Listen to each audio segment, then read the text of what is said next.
The cemetery. Okay, so let me get this straight. I'm a 15-year-old girl who lives in New Zealand, but when this took place, I was around 12 years old. In 2016, a couple days before Christmas, the worst thing happened to us. We found out my auntie had died, which was on my dad's side, and they were very close.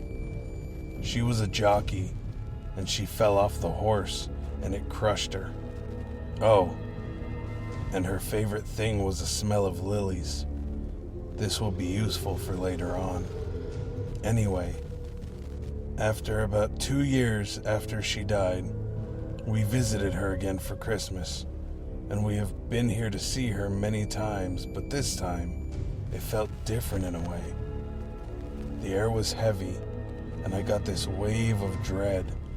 It was so overwhelming that I had to stay in the car for a bit. Once I thought that the bad feeling had calmed down, I decided to hop out and look around the cemetery. And as I was doing so, I smelt a familiar smell, like the smell of lilies.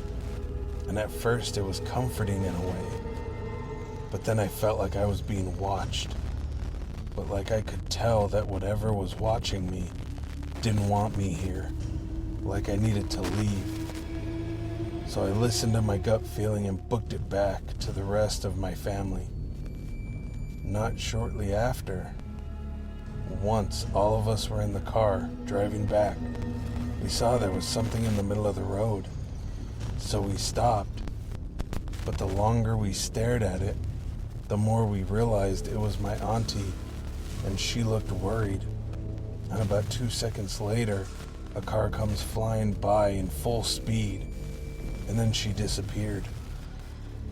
I'll tell you now, it scared me, and I couldn't sleep that night, but the longer I thought about it, the more I realized that she saved us that day, and that she really is looking over at us. Thanks for reading. I just wanted to get this off my chest. And I know you might not believe me, because I wouldn't if I heard this, but it's 110% real. And it's still vividly stuck in my head until this very day. It just goes to show you that from even beyond the grave, family can still have your back through everything.